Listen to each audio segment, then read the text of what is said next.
Da, da, da, da, you degenerate scum. I'm trying my best to be my degenerate, scummy self. Yeah. That's why I haven't showered in 6 days. It's our normal vibe. Mm-hmm. Degenerate scumminess. Yeah. Welcome to the low ceiling. I'm John. And I'm Pri. Yeah. Yeah, boy. Today, we're going to take it slow. I feel like when we do our Academy Awards show, it feels like a new year. It does. And the first one we do after the new year is it's just all vibes, baby. It's a cool breeze. This is a cool, sweet breeze. It's a little smooch from a little puppy. Or a giant walking carpet. A smooch from a carpet? Babe, it's a joke to the original Star Wars referencing Chewbacca. And you would be like, you would get it. Oh my God, I get it. But you're just like, oh no, Solo's the best Star Wars film ever. And I'm like, what?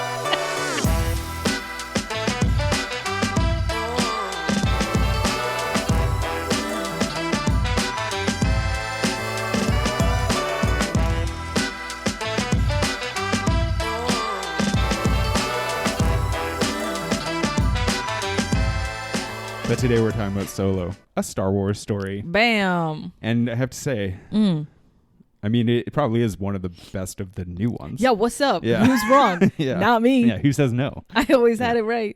Yeah, so Okay. I kind of think this is the best one. I'm going to call it, and I'll tell you why. Yeah. Everyone's going to be like, oh, John, what if I'm stupid and I like Rogue One? Jesus. John, what do I do if I'm stupid and I think Rogue One is the What best? the hell? I'll be like, well, don't be stupid, first of all. Okay. But also, Rude. because Rogue One is good. However, Rogue One has some like serious problems. And that's it. What? That's all I'm going to say. End about of it. Yeah, sentence, that's it. and then we'll say Yeah. nothing else. No, so you've seen Rogue One, I've obviously. seen him. Yeah, because we watched Andor. Yeah. Both movies had controversial productions in which the director was ostensibly fired or completely fired or 100% fired. Yeah. And in Rogue One, like, you can kind of tell, but there's parts of that movie, like, the first half hour that are just like, wow, this sucks. This is so boring and stupid. Yeah. And I'll say the same thing about Solo: A Star Wars Story. I think the first opening sequence is not fun and not good. But then in Rogue One 2, there's like a big middle sequence that I hate as well. Okay. I find it like those parts so frustratingly unwatchable compared to the rest of the film, which is really good. Mm-hmm. But Solo, I enjoy Solo for all its faults a lot more. Yeah, it's Rogue the One. classic popcorn film. You don't have to have any context into Star Wars to enjoy Solo. Yeah, you do. Of course you do. No, I watched it out of order way back when, and I was like, okay, carpet guy, a little short guy. We watched it in the release order. No, but when in my own personal life, when I partaked. You partooken. I partook in the the correct Solo. is partekten. Partekten. Yeah. Yeah. You got it. Yeah. And I was like, yeah, I get it. Like, you knew who Han Solo was, so you're like, this is enough. Well, you know what the thing about this movie is, actually, you don't really need context to the prequel trilogy or any of the new movies. Yes. You can just have watched the old ones, which Totally. you were in that situation. Right? Exactly. And so it you're just like, works. as long as you know who Han Solo is, Chewbacca, and Popcorn. Lando Calrissian, you're good. I mean, I'm ambivalent with that guy. He's all right. I give or I'm take. certainly ambivalent to Donald Glover's portrayal of him. I gotta say, I'm a little like, every time I'm like, yeah. Yeah, there Okay. he is. All Look, right. Glover is charming as fuck. Like, he's great. He steals the scene in whatever he's in, and you kind of want to see him more and more. In this one, not so much. Every time he showed up, I was like, all right, but where's Han? It's so funny. I disagree. I think Glover is best when he's not trying to be charming, like in Atlanta. Yeah. When he's like, man, you're kind of a loser. But No, not as a character, yeah. but like him as a person. I've He's never so met him. likable. I've never met him. I don't know. Oh, I can't speak to his... Get on my level already. God. Yeah. We go way back. Like, he's no Jimmy Kimmel in my Hey, life. Danny. Yeah. DJ. Child just getting busy. Yeah. He's gonna have us canceled. Yeah. I didn't. The more I saw him in this movie, I was like, I wish you weren't in it. Which is a crazy thing to say. I don't dislike his performance. I'm just indifferent to it. I'm just like, I mean, it could have been many other actors who portrayed this. I don't know if he brings anything super special to it. Yeah. But he has some moments where I'm like, the moments that I like is like when he's not doing a Lando Calrissian impersonation. Like when, at the end when Han puts his arm around him, he's like, I hate you. I hate you. Yeah. Like that perfect. is like, that's such a modern joke. And it just, but when he's doing the impression of Lando. Whatever, yeah. When he's doing that impression, it just feels like an impression. And I will say, Alden Ehrenreich does not feel like he's doing an impression of Han Solo. I think, okay, we can talk about this because I looked up the very little research I did for this film just because we're just going by vibes. We're just drifting on vibes for this one. Hell yeah. Obviously, the casting of this show for Solo is so important. And like every young actor in Hollywood was like considered, according to Wikipedia, was like once considered for this role. And I gotta say, some of them are just like black holes of charisma. They suck the life out of every film that they're in. And that works in some regard, but it also is just kind of like when you like, let me give you a list here. And I'm going to take one off. Okay. Just because I think they were the closest to maybe getting this who would be acceptable besides Alden Ehrenreich. Right, and this is all to say, I think Alden Ehrenreich is the perfect casting choice for this Hell film. yeah. That's what I'm talking about. Okay. Ansel Elgort. Yeah. Looks wise. Yeah. He could do the look. But he is kind of a charismatic less person in most roles. He seems more like apt for Spider-Man than he would for Han Solo. He seems like, you know what role would have been good for him if it ever existed? If they just straight up remade the Raimi Spider-Mans, he could play whatever James Franco was playing. He could do that. The villain? Young Green Goblin. Speaking of James Franco, Dave Franco, I just don't think that would work. I like Dave Franco a lot, but he's not really meant for this kind of role. Jack Rayner, like again, just no real pizzazz to him. Oh no. Logan Lerman, a lovely little child kid, but also just not. Oh, this kid. Yeah. No. He's such a sweet little wallflower baby. It would like fundamentally change the vibe of the film to have his cute little face on there. He's good as Perky Jackson. Old Perky Tits Jackson over there. Yeah. The universe of Logan Lerman, Perky Jackson. Perky Jackson and the Perkies of being the Percy of being a wallflower. Yeah. Yeah. Have you seen that movie, Perks of Being a Wallflower? Yeah. It's you know what's wild about that film? I've read the book too. And it's like fine. I think I have nothing against it, but it's crazy that the guy who wrote the book, which was like just a YA book that was like fairly popular. Yeah. It wasn't like The Hunger Games. He then like wrote and directed the film. He was just, but like he was just like a novelist and then was like, I could write and direct this shit. And like, it's pretty amazing that he did that. Yeah. Did one of the Greens? Was it the John Green guy? No, he didn't write that. No, my bad. No. Stephen Chbosky. Yeah, Chbosky. Yeah. Oh. Stephen. Really? It's with a PH. Stephen. There's a PH. Or Stefan. Who's ever called someone Stephen? I will have you know. The one Stephen that I adore would agree that a Stephen belongs in a different category. Yeah, okay. Well, cannot be clubbed with the We're not in Stevens. like fucking Iceland, okay? Okay. So. Anyway. All right, wait. I got a couple more here. Yes. Emery Cohen, perfectly fine actor, but like not. And he's charming in like Brooklyn, I guess, but only because it's like, you do look like you're a plumber from the 50s, so it makes sense. Sickly Victorian child prince. Yeah. And then the last one that just like sucked the life out of me. They sucked the life out of me the way that cashier at that cafe we went to the other day. Oh God! Just like, oh yeah, what do you want? Yeah, Can I get you a coffee? That was the black My girl, hole do of my you day. need a coffee? Yeah. Wild. How did you charm anyone into this job? Come on, man. It's amazing. Great local Vancouver cafe where it's just like, I don't know why this person is here. No, she's the opposite of the Perky Jackson of that cafe. Yeah, she's the bad at her job. Taron Egerton, just like, yeah. I don't know if you ever feel this way, but do you ever, whenever you see like new films or anything announced or like something like Yeah. that, where they're just like, oh, this person has joined the cast of a film. You're just kind of like, I couldn't be less excited about that. I know. And It's when you know why? I think it's the genre of the Tom Holland face.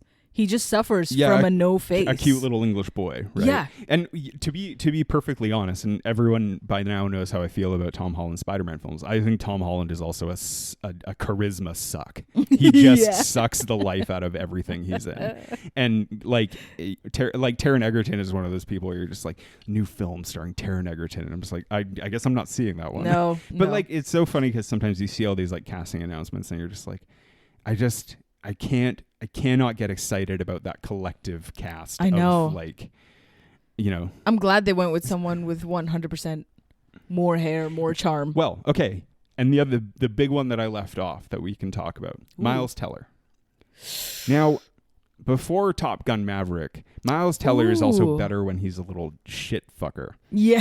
But once you see Top Gun Maverick, you're like, oh, this guy is very charming, actually. Yeah. And I would say also in what's that? Spectacular Now. Yeah, he's Yeah. really charming in that. But he's better when he's like pulled back a little bit. Yeah, And in this, I agree. I like Alden Ehrenreich's like false sense of confidence Yep. and his kind of like Cockiness, kind of. cockiness, but like his kind of franticness when things go wrong. Yeah. And then also Alden Ehrenreich just kind of looks like the guy who played Han Solo. Why am I blanking on this? Harrison Ford. Harrison Ford. Like he kind of looks, Yeah. he's got the vibe and he's got the, So that's all suffice to say. It's all in that's the hair, perfect. baby. Look at it. I mean, we're watching it on screen right now. Yeah. And He's the Perky Jackson yeah, of this he's film. the Perky Yeah. Jackson of this film. Yeah. Damn. And they do a lot of work to hide the fact that Khaleesi is like 3 feet tall. Well, that's because she's- this guy, Mr. Elric, Perky Jackson, Jackson of this film, is only about 4 feet tall, from what Yeah. I gather. So yeah, they're a cute couple. I Yeah. believe in You- this chemistry. You know who's actually playing Chewbacca? Not many people know this. I do. Tom Cruise. No. Yeah, and he's only 5'6", but everyone in the cast is super short. That's why. Yeah. He was like, I just wanted to do it one time. I just want to make that noise. Yeah. Yeah. Oh, perfect. Yeah. Walking carpet, Tom Cruise. Yeah, baby. 5 feet 5-inch Donald Glover in supporting cast.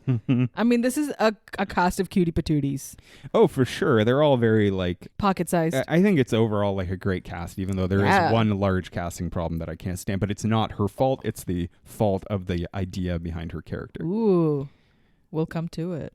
I mean, we can talk about it now. Yeah, but, who are you well, thinking? you like this movie, right? Let's talk about it later because I want to get your general sense. Okay. You've only seen it like twice. I've seen it about 3 times now. Once Yeah. with you, once before the pod, and then once alone when I didn't know you existed. What? Yeah. When was that? I had a whole life, my guy. Did you see it in theaters? No, just by myself. Oh, On TV.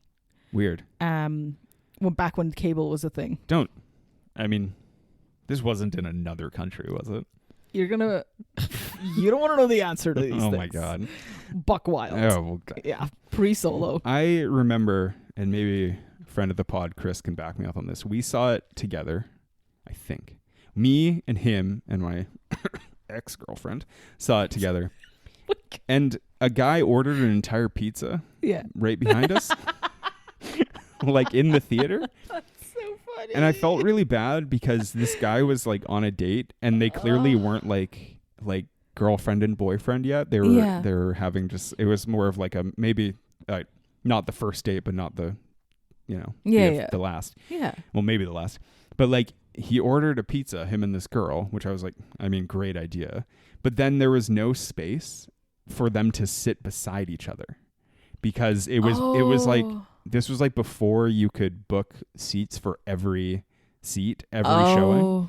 Because it was before the pandemic. Mm-hmm. And 2018 seemed to be like fucking stone age for theaters. Oh my gosh. But yeah, so like they just like couldn't sit beside each other. It was the weirdest and most upsetting thing. And it distracted me for like the first whole bit of this film when I saw it. So you have no memory of this film at all? No, I First do. half. And it was good because I think the first opening sequence is so fucking boring that I'm like, okay, I missed all good. that. But yeah, it Got was this like pizza action instead. it was kind of I still think of that day 6 years later. So yeah. It did make an impact. It made a huge impact on me. I kind of want to have a whole pizza at the movies. I didn't know that was a possibility. to order a I box? don't know where he got it from. Damn. Like, I just have no idea. And it was not like a... Was it a VIP? No. But it was at the big theater downtown, so maybe you could just do... Maybe it's a lawless wasteland in there, so you can do whatever you like. Carry a huge bag. But it wasn't even like... You know, if you go to... I'll name and shame. If you go to Cineplex, Yeah. they're just like, get a whole pizza with your film, and then it's like 7 inches fucking diameter or whatever. Yeah. This one was like an extra large... That is huge-ass beautiful. Pizza. God damn. Yeah, I was really impressed. That's the kind of luxury I want. So I can't wait to put space between us with a huge pizza. Oh, I mean, that's the type of space you want. Yeah. At least 1 foot of pizza between us. Yum. So if you're listening out there and you remember that, I hope that your date went better and you enjoyed that pizza. It smelled really good. They're married now. Their baby is named Mott's. Perky. It's short for mozzarella. Maz. Oh, Mazza over here. Mazza Stephen Perky Jackson. Yeah. Mazel Stephen. Oh my God. I feel unhinged. Oh, man. Okay. So, the big problem I have with this movie is Phoebe Waller-Bridge. Fucking thank you. And it's not her fault. It's the fault of the idea behind the character. Yeah. And speaking of the success of Rogue One, which is a good movie, mm-hmm. It's like they saw Alan Tudyk in that movie doing the thing, which is like a great role. Yeah. And they were like, just Disney. It feels like such a corporate decision where it's just like, can you do that again, please? Like, we really like that. We thought that was one of the major reasons of the success of the film. It's like, no, it wasn't. It was just he was just good, and it was an interesting idea. And then to do it again just feels so cynical. Whether it's like, now we have to have a quirky ass droid and everything. It's like, no, you don't. Yeah, no, you don't need Taika Waititi to play a fucking assassin droid in The Mandalorian. Not every time. Yeah. And it was because like Phoebe Waller-Bridge is great. She's excellent in everything she does, and her voicing this robot in her usual sassy self just didn't hit. Why is it sentient in a way, not funny and very annoying right off the bat? And I have a suggestion that has no bearing on the film at all, because the film, I don't know if you guys know this, the film is out and no one is like, they're not going to go recut this.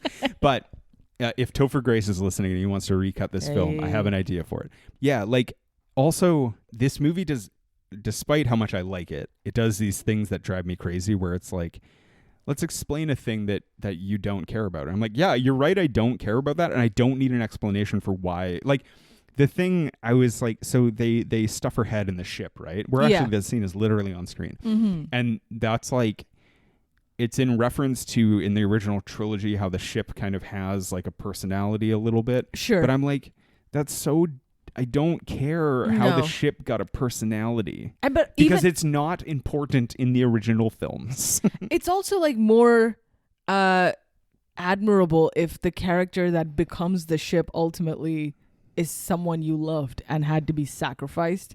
Meanwhile, for me, it's just like, oh, good, the annoying robot is dead, but it's like, oh, fuck, it's back again as the ship. But they like reference the kind of like, they're referencing, it's so dumb because it feels like they're in the original Star Wars, they like reference the behavior of the ship the same way you're just like, hey, this car kind of acts up where you started. Sure. Like, and it's like, it's not, they don't literally mean that like George Lucas wasn't like, it's because there's a droid head inside the ship and it's got a personality. And it's like, I don't want to go to hyperdrive. No. Droid freedom. Like, it's so dumb. And it's so ridiculous. I love a good sassy robot. Okay.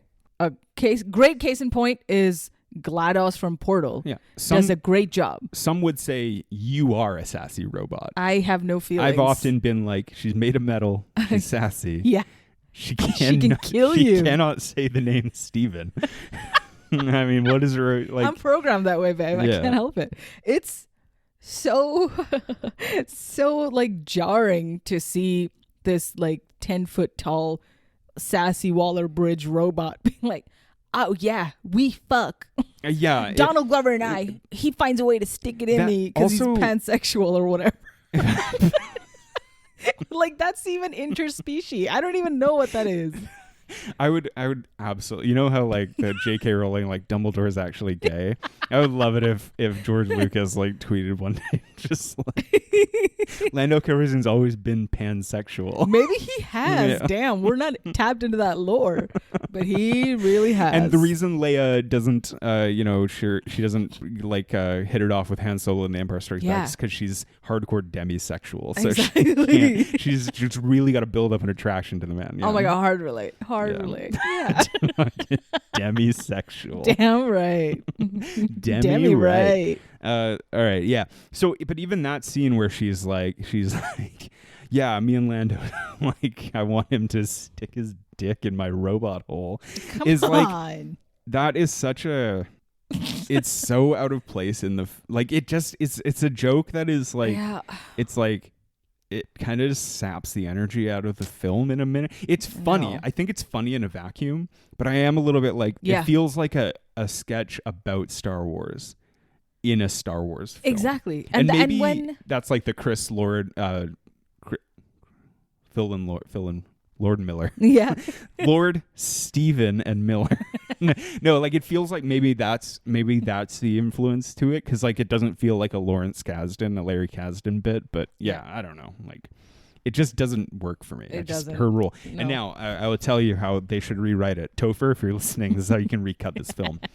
There's a part where she frees the droids, right, in that planet. Yeah. It would be so much more interesting if that robot did not have a voice.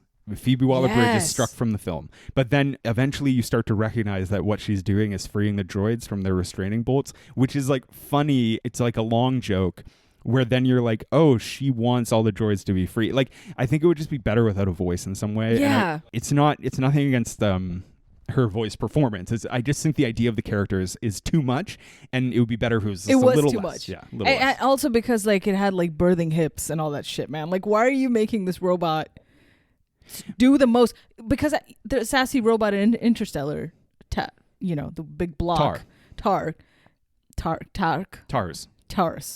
Yes. Yeah, it's many Lydia Tars all stuffed into one robot. Yeah, and they kind of peel the curtain back and they're like, okay, we can dial up or down the sassiness, like 100% humor or 70% humor, and it's fantastically well done. People don't give enough credit that Matthew McConaughey's greatest on-screen chemistry is with a robot made of steel bars. God damn, and so good. So I wanted them to fuck. Like, why did that? And we had to. Yeah, I feel like Alan. I do think that Alan Tudyk's role in Rogue One as that robot, I do think that was inspired by Interstellar. He's a little sassier, but he's also like the sardonic kind of like that.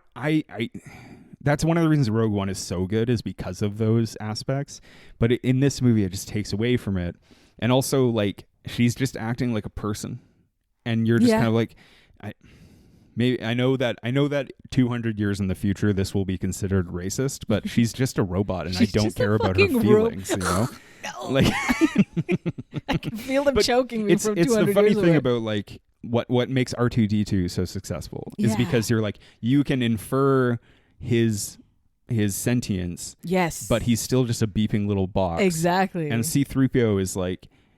C-3PO, the funny thing about C-3PO is like he seems to have feelings, but he only runs on rules, and he always, like, despite his feelings, he still runs up against the rules, which is really funny. You know? Even though he's like C-3PO is like, even though I'm scared, I have to do this because I'm programmed to and stuff. And like with her, it's just like she has like a full personality that's just kind of like, why are you even a robot character? Why are you not dressed up like Alicia Vikander if you're going to be talking about getting your robot dick wet? Like, you have to put a human face on it. It's just too much of an uncanny thing. I was thinking about that movie the other day, actually. Yeah. About how awesome it is that she just locks him inside of a room to die. Yeah. Which is perfect. Great. Yeah. And that, another robot that tried to do it and fully fucking sucked at it was Thandie Newton as a robot in Westworld. We'll speak more to Thandie Newton. Don't get me started on Westworld and my problems with that show. Yeah, yeah, exactly. That's my bonus pod. Where that is like the most unbelievable shit, where they're like, you can just say no to this robot, guys. You don't have to be like, oh no, it wants to be let out. Just say no and push a button on the forehead and it'll turn off. Okay, well, you're gonna get me started. This is a preview for my Westworld podcast called West Don't. So the thing that annoys me so much about that show is like they're all robots, Yeah. and they're all like, "Oh man, I feel bad about this," and you're just like, "I don't care." I do. Like you go to sleep. Who gives a shit? Who gives a shit? I know that the show is trying to be like, well, what is sentience? And it's kind of getting at that in the first couple. Like the first season, it's like, what is sentience and what is like the development of feelings within a robot and stuff. I'm like, that's great, but then that show doesn't care about making any sense. No, and so it's just kind of like it just is like everything on this there's no rules in this universe, and it's just kind of like it's like, why do they have sentience? It's like, I don't know, because we felt like writing it that way. Because it's making us sad. Yeah, that this machine is like, oh no, it's like when dogs have eyebrows. Oh no, they're so expressive. No, they just have a muscle that moves in their face. Yeah. Anyway, stop trying to do it to your robot. Tune into my new podcast, West Don't. West. You never should have. And then we'll expand to what I'm sure is going to annoy me about the Fallout show that's coming out by the same creator. Yeah. Uh-oh. Who's Christopher Nolan's brother, by the way. Oh shit. Yeah. Oh my gosh. Speaking of Interstellar. Mwah. No. Oh, you mean the Interstellar? Yes. Yeah, I agree. Yeah. Tars. Best supporting actor for Tars. Ugh. Justice for Tars. I'm just like, now that we're seeing it on TV and it's playing in the background as we're talking, these visuals are just so stunning. And you remember we were talking about like, oh my God, it's like the same colors in Arrival because it's the same guy. It's the cinematographer for Arrival. Okay, because they had to change cinematographers halfway through. So the thing that everyone knows about this movie is that it was originally Lord and Miller were written and directed by. We're going to write and direct it. Yeah. Well, write part of it, because Lawrence Kasdan was writing it. Lawrence Kasdan wrote it. And then Lord and Miller started to direct. About midway through, they were not really shooting the film that Disney or Lawrence Kasdan wanted, which is insane because like Lawrence Kasdan, the amount of power he has to like go to Disney and be like, they're not shooting the script that I wrote. They were doing more like improvisational. It was more of a comedy. And they were under the impression that they were making a comedic film, essentially. And Disney was like, we don't like humor at all. Please do not make humor in our presence. Yeah. I hate comedy. Yeah. Kathleen Kennedy was like, I hate comedy. And they went and then eventually Lord Miller got fired. And Ron Howard gets brought in, but that puts a huge delay on the production, which everyone knew about during the production of the film. So it was already, speaking of maybe why this film was less successful, like people already knew that they got like the fucking straight up fired the directors. So Ron Howard comes in, our favorite, beautiful mind. He comes in, obviously like a huge deal, like a huge director. Bryce's dad. Bryce's dad, Ron Howard. Yeah. And a great choice because this actually ends up being one of his better films. Absolutely. And I don't want to say he saved it, but he definitely achieved a lot in this movie by making it seem like there weren't problems. And so the other thing too, Michael K. Williams was originally playing Paul Bettany's role. And Michael K. Williams was shooting another movie. They couldn't wait for him to come back. Right. And so he had to get recast with Paul Bettany. And like apparently Paul Bettany was literally just like talking to Ron Howard. He called him to be like, do you need a person? And Ron Howard was like, yeah, you could hop on a plane, come to London. And that was it. He was cast. That's it? Because like they've worked together before, right? Oh my God. Didn't even have to audition or nothing. Yeah. He's Paul fucking Bettany. So this is what I didn't know about this. Basically, they go in, Ron Howard reshoots a lot to be more close to Larry Kasdan's script, which was very important, which is like interesting because like Lord and Miller made like the funniest movie I've ever seen in 21 Jump Street. And it's weird. What a fucking banger. It's weird to like, and obviously they've had a lot of success. But it's weird to hire them for a film where you're just like, you have to follow the script exactly as Kasdan wrote it. Right. So it makes sense. But this is what I didn't know, is that they agreed to cede the director's credit to Howard, but they stayed on as executive producers, and they saw the first cut, and they gave feedback. So it was like, I think, fairly amicable for what happened. Oh, wow. But like when you hear, they got fucking canned. It's a little bit like, Shit. oh boy. Must have sucked. And then, Yeah, and I think I remember as the scent of the guy with the pizza beside me was wafting into my nostrils, being like, I wish I had a fucking pizza right now. I remember watching this movie and being like, I think it's like actually turned out really well for what it is. Yeah. I was like I didn't think it was like amazing, but in subsequent rewatches, I've been like, I think this might have ended up being the best of the new films. It's also a very quick watch. Yeah. It feels like a 90-minuter. Not a lot happens. Not a lot happens, but and yet, you're like, no moment is wasted where you're just like, is this Dune, or is this Arrival? No, it's just Solo. Just Solo, baby. Just soloing. Yeah. It's just a visual treat. Well, that's the thing. It's like, I think it looks amazing. I think the music is great. It's used a lot of the John Williams score. I think they're like, it feels so much more. This movie and The Force Awakens feel so much more classically like a Star Wars film. Hell yeah. The other ones, Rogue One, the interesting thing, like Rogue One has shades of it, but it has so much new to it that you're like, this is really exciting. Yeah. Yeah, I don't know. And I think it carried that tone over to Andor, which we watched, which was good. Which I thought was going to be a fucking disaster, to be honest. But then when I heard and it was was surprisingly great. No, Andor was really good. Yeah. But when I heard the idea behind it, I was like, well, we know what happens to him. He dies. So what's the point of doing this? And then it turned out to be really good, which is because Tony Gilroy, who's like one of the best writers in Hollywood, was like, oh, yeah, I can do this. And damn. And boy, did he. Oof. Yeah. The state of the Star Wars universe, though, is in deep peril. Like right now, it's in a deep, it's in a deep creative rut, in my opinion. Yeah. I'm talking about right now in 2024. Oh, God. Year of our right. Lord. Oh, God. Yeah. Because, the stuff that they're making now just is terrible. Most of it is awful. Yeah. The Obi-Wan Kenobi show, it's unwatchable. No. It was bad. Yeah. Yeah. Rough. All right. Rank all of the Star Wars films in your opinion. Go. Solo. Is your favorite? YOLO. Damn it, I gave away my best joke of the night. I was going to say, when they try to introduce, what's your name? And he's like, Han, just Han, like a Madonna thing. It's like, yeah, you only live once. And they're like, all right, Han YOLO. That they send him off. Can't believe you told me that was. Told me before we recorded. You're like, I got a banging joke. I've been hyping it up for 24 hours. Yeah, yeah. I'm a born again Christian. Listening to YOLO. Drake, just being like, I'm getting into it. I got a fucking banger joke for go on, rank your Star Wars films. Go on, do it. Force Awakens is up top. Your favorite? My favorite. Of all time? Of all time. All right, that's insane. Go on. Yeah. I gotta say Rogue One. I really enjoyed it. Okay. And Solo. That's it. There are 9 movies. I don't care about any of them. That's so crazy. The rest can die to death. Even the original trilogy? No, I don't. This is too old, man.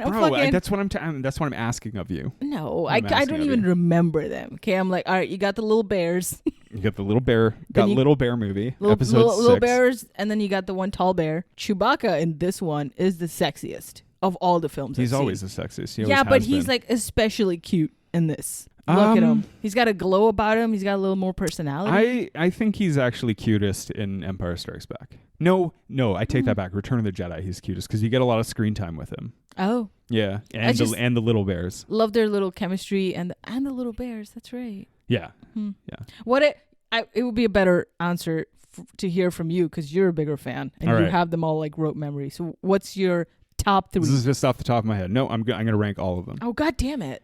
A New Hope, Empire, Jedi. I have to do those 3. And then Solo, Rogue One, Episode 3, Episode 1, Force Awakens. The last one, the Return of Skywalker or whatever the fuck it is. The very last one. And then Last Jedi, Episode 2. I think I got them all. For dear audience, you just missed a chilling rendition of John staring into the wild wilderness. YOLO as he recounted all 9. I think episode 2 is like a terrible film, just like in general is a bad movie. Okay. Like it's not even it's like a bad Star Wars movie and it's a bad movie. Oh shit. I think The Last Jedi is like it's like a beautifully made piece of shit. Yeah. That just like is narratively dumb. Like, it just makes all of these choices that are stupid. Oh. Which is like, everyone wonders why the Return of Skywalker, or whatever the fuck it is, the very last one, everyone's like, why didn't they do anything carried on from The Last Jedi? It's like, with The Last Jedi is not a fucking good movie, and it doesn't set up anything interesting about the narrative, so no wonder they wanted to erase it. The only saving grace of the very last movie, in my opinion, is like The Last Jedi. There were times where I sat in the movie theater to see it and was like, I hate this part of this film. I hate it so much that I'm so bored and tired of it. At least with The Rise of Skywalker, I was like, at least I'm having fun, even though I can tell this is not a good film. Okay. That's fair. The Force Awakens, I think, is just like fun, but it's just like fun and okay. And then Episode 3 is really good. It's just kind of like, it looks beautiful. It's okay. So me and Em talked about how with Alien Resurrection in the episode last week, they were in this like weird period of special effects where they were like, we can do this with a computer, but it's like, it still looks like shit. But then I do think that in the early 2000s, that kind of style of CGI got really good. Yeah. And so you look at something like Episode 3, which was nominated for an Academy Award for CGI. Yeah. Or for visual effects. It's like, looks so good. And they did it with a mixture of like computer generated effects and miniatures and blah, blah, blah, right? And then we've gotten to a point now where they're like, we can do everything with CGI, and a lot of it looks terrible. So we're kind of like back at that point again, but eventually, like, some things do look great, and we'll get to a point where everything kind of looks great. But at least Episode 3 has like great CGI, and I do think like it's one of the more capable movies in the, whatever. Rogue One has its problems, but overall it's like a really good movie. Solo's awesome, and then the original trilogy are just really good. I really love Return of the Jedi, so that's why I ranked it so high. I know some people rank it lower, and then the other two are just like unimpeachable. Yeah. You want to talk about the plot of this movie, Solo, A Star Wars Story? Oh boy. I'm going to try and do this like straight from memory, even though I'll keep the Wikipedia open. You know what? A lot of the plot is like, oh no, and then they shot the thing, then the thing shot him back. The plot has so many backstabby. It's a little too much. It's so many double crosses that it's like, okay. And they Jesus save it all Christ. for the last 20 minutes of the film. It gets so fucking tiresome. So I'll try and give it the best I can. Yep. All right. In Corellia, the big, if you would know from the Star Wars universe, that's where they build the big battleships for the Empire. It's a gigantic industrial wasteland. Hot. And that's where Han grew up, which is why he looks so good. And he's a petty thief essentially with Khaleesi. Yeah. Emilia Clarke, who I like in this movie. Actually, we haven't talked about her. I like her. I want to actually mention about her as a person. I think she's a really interesting person who's had a really interesting life. Also, she almost died like twice when she was in her 20s because of her brain problem. Jesus. And I actually saw a headline recently that she like opened a big ass charity for people with a similar brain problem, which I don't know what it is, but yeah, I remember listening to an interview on a pod where she talked about how she just like almost died in between filming some seasons of Game of Thrones or whatever. Wow. Yeah. And I think like her limitations as an actress, like if she's cast in the right stuff, she's really good. Yeah. But overall, I think she's like a good person who I can't really have. I'd have nothing against. I think she's strongest fantastic. Eyebrow game I've ever seen. I have to say too, for what she's doing in like Game of Thrones, especially in the early Game of Thrones, where half the scenes she's being sexually assaulted, she has to like. It's pretty brave for a young person to be like go whole hog into that fucking type of stuff where they're just like, you're going to be abused most of the time and naked most of the time. Is that cool? And she's like, we'll figure it out. Yeah, like, but she gets retribution after, so. Yeah, she gets retribution, and it's a shame that her entire story in the first season is completely moot. But yeah. Anyway, I like Emilia Clarke. I really have no complaints. I think she's good in this movie. I think she does exactly what she needs to. Yeah. They're like, I don't know, fucking boyfriend and girlfriend at Corellia. And they want to get off the planet, obviously, because it's a huge industrial wasteland. It's controlled by the Empire. They steal something, and then they bribe some officer, but then they get separated because Kira gets captured by these thugs who she owes money to. And they get separated at the border, at the U.S.-Mexico border. It was so sad. And he's like, I have to apply for a petition to get her over.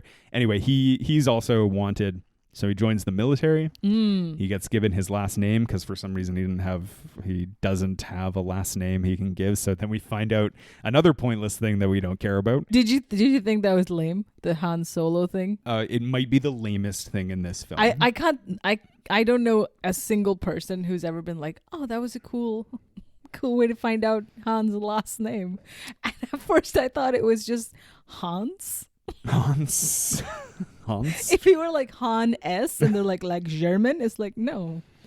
I just think it's hello, I'm Hans. It's pointless to like waste time on those Yeah. things. Like I just don't care about them.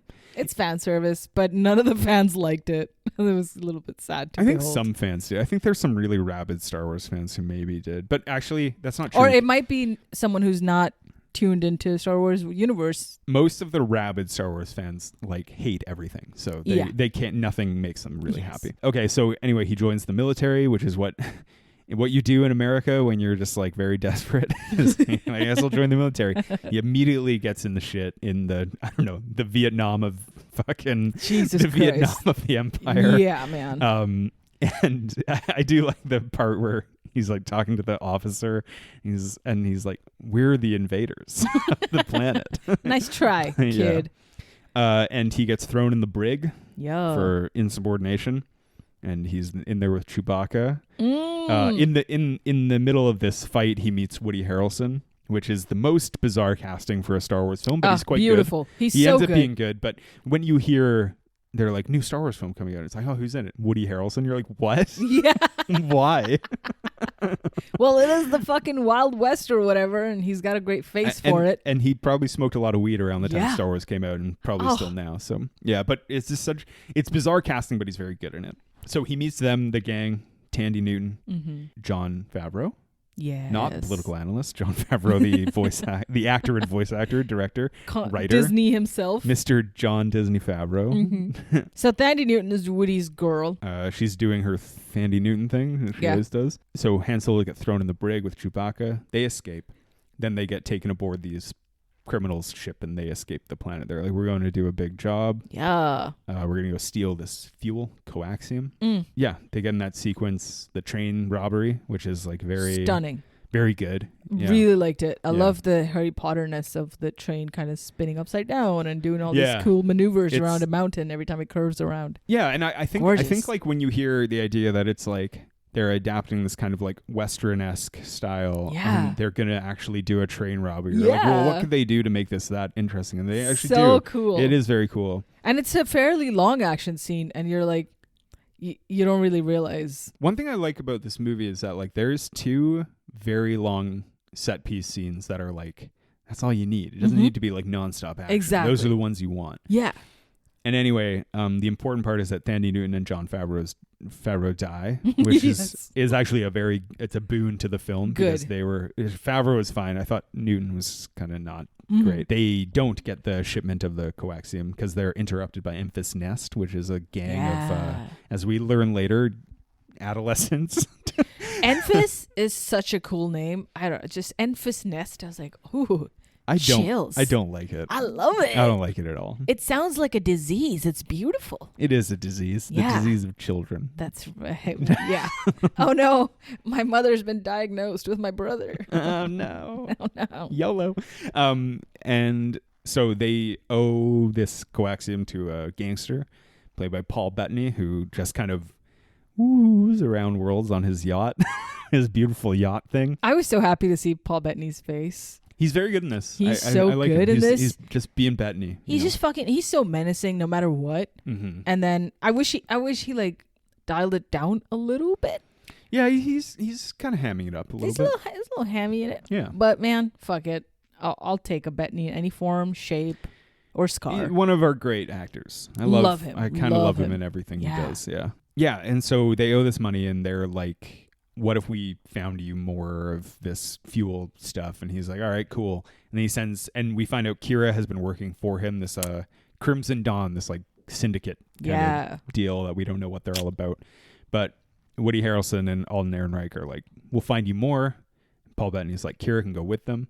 And if you fail, I'll kill you all. That's the usual threat in every Star Wars film. If you don't do this right, I'll kill you all, including Kira. That part feels a little forced, where they're like, we have to go find a ship, and it's just like, you don't have a ship. Like, you don't have a ship. Yeah. Like, the idea that where they need to get the Millennium Falcon and Lando in the film feels a little bit like, you didn't plan this out. Like, well, you know, it's such a big undertaking. I understand why they're like, we need a ship that's just the biggest, fastest ship to do the maximum travel. Right. But if this were a water movie, like a water ship, we would be like, oh yeah, that's gonna be hard to find. You mean like Miami Vice go fast boats and stuff like that? Yeah, like a yacht, like a super yacht. Yeah, but you know what? In the Miami Vice, they just kind of procure them. With drugs. But okay, here's the thing though, is like they're going to steal this stuff that's worth like 60 million credits. It's like, why don't you, Paul Bettany, when you buy us a ship, take the money out of the money we're going to get, take it out of our cut. I know. And then we won't have to deal with Lando Calrissian. But instead they do. Yeah, that's fair. They go play poker against him. They play Star Wars poker against him. It's called Sabacc. You can play it in some of the video games. I still don't understand how it works. Never been able to understand it. Okay. Never go full Sabacc is what I heard. Okay. Once you go Sabacc, you never go Bach. Get out. Yeah, so Solo pretends he owns a ship that he doesn't, and he bets it, and then he's got to, bring Lando along. It's a weird. The weird thing is that Lando wins all the Ehrenreich's ship that doesn't exist. Yes. And then they just forget about that part. Well, they do. He comes along. He's like, "Where's your ship? Take me to it." And then he's like, "I just lied." Yeah, and then Lando's like, "That's all right." But I guess he's like, but he wants to collect payment. I'll get a cut from the job. Yes. But also the Millennium Falcon's impounded, so can you please get it out of the impound? Mm-hmm. They bring along L3, the giant stupid talking robot, and they blast off in the Millennium Falcon to go to Kessel to do a Kessel run. Yeah. Another fucking reference to the old films. It's like, okay, hey. You just see the legendary Kessel run. Yay. Mm-hmm. Luckily, this whole sequence is fucking awesome. Yeah, they head off to get the unrefined coaxium from this mine. They go there. They find there's like Wookiees and robots and people enslaved. Yeah. There's a big kind of heist scene, which I don't think works great as like a heist sequence, but it's good enough. Yeah. I think it's good. But the real deal is when they have to leave, and there's the Imperial blockade, and they have to go into the Maelstrom. That's the best scene in the film. That fucking Maelstrom awesome. rips. Yeah, So also, beautiful. Just like the way it's filmed is just unfucking real. Gorgeous. It's so cool. Like when they're going back out through the tunnel and the ship like appears in the lightning and stuff. That shit fucking rules. Man. So cool. They go through the Maelstrom, which you can't really survive apparently, and they encounter a giant squid monster. I love that stuff. So cool. Although I do feel bad when giant animals get mercilessly killed. I know. And it's like, bro, this thing was just being alive. Come on, bro. He had his whole skin peeled off. It didn't even get it got killed. It got its asshole sucked into a black hole. It's just disgusting. It's like okay, it was ugly. Yeah. But it doesn't mean it deserves to die. Double jeopardy. It was just like living its life. You murdered this gigantic space creature, which until then was peaceful. Yeah. Till you fucking came and did this anyway. That's an analogy for war. Yeah. Yep. And then they are getting sucked into the black hole along with the big squid monster, and they have to escape out the maelstrom puss. The huge crevasse. No. They have Not to shoot the the maelstromussy. Yeah. And they bring the coaxium to this planet where they were going to meet Paul Bettany. Yeah. And they're stopped by Enfys Nest, who shows up and reveals herself to be a freckly little gal. Yeah. Who's getting it to do something less nefarious than Paul Bettany will, certainly. Right. She's trying to save more people with it instead of kill more people. Yeah, with it. and so there's 400,000 double crosses in this next scene. Of course. I like how there isn't like a huge action set piece in the end. It's kind of small. Yeah. Paul Bettany dies. Kira kills him in a very cool way. Yeah. I like that with the sword. Yeah. And she grabs his knife with the sword and stabs him. It's great. And then Kira's like, "Hey, we can fly off together. Why don't you just leave the ship? Yeah. Just go get the thing." I forgot my little dice stuff over the. Can you go get that? And then we'll fly off and be in love. And then Han Solo's like, oh yeah, okay. And then he leaves. And then Kira reveals herself. She is Crimson Dawn. Damn. And she talks to Darth Maul. That's with right. his robotic legs. One thing I hate about that is that Darth Maul gets literally cut in half in the Phantom Menace, and then apparently survives.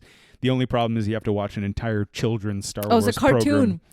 Oh Yeah. God! Between that and this, One thing I absolutely despise about the Star Wars universe and its fandom, especially now, they do it kind of with the Marvel stuff where they're just like, hey, you have to watch tons of programming spin-off to figure TV out what's shows. going on. I know. But the biggest problem I have with this Darth Maul shit is like when he showed up, when I saw this in theaters, I was like, how is that? He was cut in half. He was cut in half. How's he standing? How do you live? How do you survive that? Mm-hmm.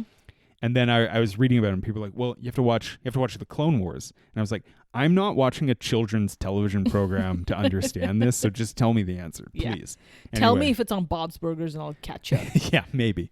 Anyway, he's there. And Kira's like, bye-bye, I'm taking the coaxium and I'm leaving. Yeah. I think. No, she just leaves. Well, she leaves. She doesn't get the coaxium because Han gives it to the kids who are like, we're going to use it to start a rebellion. That's right. And you're like, why? What do you mean? JK. Another thing I kind of don't like about that, it's like an ironic thing where it's like Han inadvertently started the rebellion in lots of ways. Yeah. I hate that. I hate it. Sure. I think it's too clever. And I don't like it. Well, he's a part of something that's already ongoing, I feel like. The rebellion thing was already in the works. Yeah, but the irony is that like when you think of A New Hope, Han's big choice is that he's like, I don't want to be a part of rebellion at all. Right. I'm too broken. I'm an outlaw. I'm running. I need money. I need a gun. But the only outlaw thing he kind of, which maybe not, but like the only evil bad guy thing he does in self-preservation is kills Beckett. Woody Harrelson. Yeah. Unexpected. Smart, I didn't. But Beckett, as Beckett says, he's like, I would have shot you. I would have shot you. But like but great. I assumed he would take the bullet rather than serve one. Yeah. Damn. But I just the whole like ironic twist where he kind of helped start the rebellion. I find it like it's a big galaxy and it's just too coincidental, you know, that eventually like, 20 years later he encounters the very same like group that he helped birth. It's kind of like, I just want him to be a fucking petty criminal for a bit, because that makes his change in A New Hope so much more effective. Mm-hmm. Is that it's like, yeah, this guy was just a fuck. Yeah. He's just a fucking. He's just a little guy. Yeah. Yeah, exactly. Yeah, and then they're like, hey, he gets the Millennium Falcon from Lando again. That's the last scene. He goes and wins it in a card thing because Lando was cheating the entire time. And he's like, I gotta go get this gangster on Tatooine. I get this big score, which sets up the whole Jabba the Hutt thing from the first original series, which you apparently don't care about. It's fine. I mean, he's a little chunky guy. He's out there hanging. He's a gigantic slug creature, and I would I would appreciate if you don't fat shame him actually, because I think Jabba's actually pretty sensitive about his weight. The Hutt's like, what's he gonna do? Sit on me? Yeah, he is. Yeah, he is. I think the Hutts as a people can be very sensitive about the fact that they grow into grotesque slug creatures. I've seen bigger. Yeah. 1 in 8 are clinically obese, as I've learned today. Also, I love the fact that Jabba the Hutt is like just a blob of lard. Yeah. And yet in the Return of the Jedi, he's like, yeah, but I want to look at this sexy lady. Yeah. And then he like sticks her tongue out. He's like, you want some of this, baby? And she's like, no. Your tongue is as big as both my thighs. Oh, so, Jesus Christ. That's true. Yeah. I just like, I like that he's like, I don't appear to have any reproductive organs, but I'm horny as hell. Yeah. Yeah. Hot. When you're wealthy, I guess that's what happens. You can become a big fat slob and just be like, I still want it. Yeah. That's Solo. That's Solo. Han YOLO. Is it snowlowing outside? Sorry. You're going to do this all day? In this yeah, pun? get ready. You don't know what you've unleashed. The art of the pun. Keep rolling with it. Hey. Bye. I think, you have anything more to say about this movie? It's a good one. I really loved like it. I enjoyed it loads, and I would watch it again. I wouldn't turn it off if it's on TV. I have one. Yeah, that's the last thing I want to say about it. probably the most enjoyable rewatchable film of the Star Wars universe. It's so much more. Yeah. It just leaves you with like a positive taste for the world. I love it. And it's unfortunate they'll never do a sequel. That's you said that. Yeah. This is the one where you would really be keen to watch a sequel if they did it. Yeah, well, like Rogue One can't have one. Yeah. Because they're dead. They have a prequel, So though, Rogue One. which is good. Yeah. The thing I love about Rogue One is that, like, oh, thank God they're not going to do a sequel. Because the ending is so effective because they sacrifice themselves, right? That's what's so great about it. This one, I rarely say this, but I'm like, no, I want a sequel. Yeah. I would like to see a sequel of this, you know? I like Alden Ehrenreich. I want him to come back. I want to see him hanging with Chewbacca. Bring Me Donald too. Glover back. Yeah. Yeah. I want to see more of that like love-hate relationship that goes between Lando and... So what I read was that for a long time fans like petitioned. So this movie I think didn't do well financially, which is why Disney was like, we're not going to make a sequel. But fans did like it, I think. People did like it. And then it grew in estimation despite its box office. Okay. I think because of the rewatchability of it. And then, people were petitioning for a new Solo film. And Disney was like, no, we hate you. We're going to make a bunch of shitty stuff and you're going to love it. Ugh. And everyone was like, no, we hate this. Can you make Solo again? And they were like, no, we still hate you. And we have complete contempt for our audience. And then Ron Howard even said, he was like, I would be interested in like a Solo 2. Disney was like, Ron Howard, shut your fucking mouth. We hate you. Especially. Apparently there was a Lando thing in development. Yeah. And some said it was a series. And then Stephen Glover, Donald Glover's brother, who works on all of his stuff with him, said that they had been in development of a Lando film that was interrupted by the 2023 writer's strike. Oh. So a Lando film might be in development. Huh. But Glover's busy with Mr. and Mrs. Smith. Well, not anymore, but maybe he's doing that. Maybe there's a Lando film coming out, which I would like to see. Because if it's a series, no thanks. No thanks. But a film, I think a Lando film that served as a sequel for Solo would be cool. Yeah. Yeah. I just want more Paul Bettany, and I'm sad that we'll never get him again. Rip. Like as an actor? As an actor. He's not retired. No, in as the character, Scarface. They can bring him back. Yeah. He doesn't get cut in half. That is true. That is true. Worse has happened. Anyway, there's hope, I think, for the Solo verse. The YOLO verse. The as they call YOLO it. verse, baby. That was enough of that. All right. Thank you for listening. Love you. Who? Audience. Oh, they're okay. Bye.